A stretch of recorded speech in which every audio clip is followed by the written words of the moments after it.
In our last conversation, we said integrity isn't a list you follow. It's a way you show up. Now, I want to put something in your hands that backs that up, the ICF Code of Ethics, and I want to change how you relate to it. Here's a pattern I keep noticing in this work. Coaches treat the Code of Ethics like a fire extinguisher.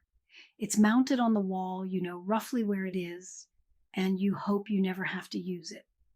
So you skim it once during your training, you tick the box, and you move on. Then a real situation lands in your lap, and you're flipping through a document you barely remember, looking for an answer while the clock is running. That's not orientation. That's panic with a PDF. So let me ask you the question this video is built around. When's the last time you actually read it? Not skimmed. Read. Look at the language in this marker. Abides by the ICF Code of Ethics and upholds the core values. Two verbs, and they're doing different jobs. To abide by is to follow the standards, the concrete rules, the things you can point to and say, yes, I did that, or no, I didn't. To uphold is something else. It means you carry the values forward, even when no rule covers the situation in front of you. And the code itself says this directly. Behaving ethically means going beyond what's written. The rules are the floor.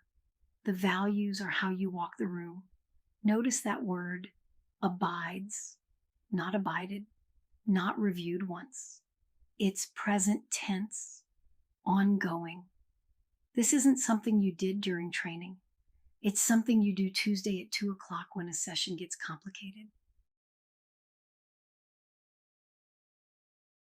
So let's sit with that distinction for a moment because it matters more than it looks. The do's and don'ts give you edges. Stay inside them and you're compliant. That's real, that's necessary, and it's not enough. Picture a situation where nothing in the standards covers what's happening in front of you. No numbered rule applies. You're in the gap. That's where the values do their work. They don't tell you what to do. They tell you who to be while you figure it out. The standards keep you from crossing lines. The values help you hold your ground when there are no lines drawn yet. Two different jobs, and you need both of them working at the same time. So what do these four actually ask of you? Professionalism means you're responsible, you're accurate in what you represent, and you deliver on what you promise. Collaboration means you don't work in a vacuum. You partner with sponsors, with other professionals in your client's world, with the broader coaching community. Humanity means you own your mistakes. You stay open when someone sees things differently, and you extend compassion, including to yourself. And equity means you bring the same dignity to every person in every session, and you stay honest about the biases you carry into the room. Notice something about all four. None of them describes a specific situation. They describe a person. The code isn't trying to cover every scenario you'll face. It's shaping who you are when the scenario arrives. Now you know the values. The standards live in part 4, and they're organized into 5 sections. Know the 5 buckets, and you can find any answer in under a minute. First, agreements, how you contract with clients and sponsors before the work begins. Second, confidentiality, what you protect, how you store records, and where the law draws its own lines. Third, professional conduct, the boundaries around conflicts of interest and dual relationships. Fourth, consistent value, your commitment to showing up prepared and delivering quality every single time. And fifth, integrity, staying honest about your scope of competence and holding yourself accountable when you fall short. You don't need to memorize every numbered standard. You need to know which bucket to open when a gray area lands in your lap. So when a gray area lands, you have one move. Ask yourself which bucket this belongs in.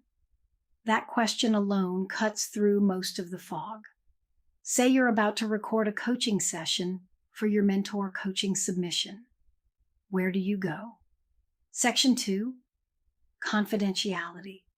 That's where consent, storage, and data handling live. Or say a friend asks you to coach someone on their team, someone you might run into at dinner next month. That's Section 3, professional conduct and conflicts of interest. Or maybe a potential client describes a challenge that's outside anything you've actually worked with. You're not sure you're the right coach. Section 5, integrity and scope of competence. You don't need the whole document. You need the right bucket open at the right moment.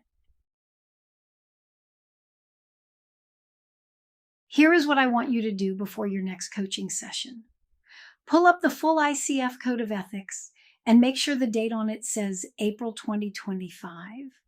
If you're working from an older version, you're orienting to a map that's already been redrawn. Read it start to finish, not the summary, not the highlights someone posted on LinkedIn, the actual document. Then learn the 5 sections well enough that when something lands in your lap, you know which one to open without scrolling. Agreements, confidentiality, professional conduct, consistent value, integrity.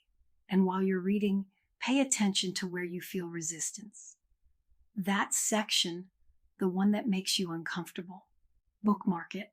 That's your edge. That's where your next growth is waiting.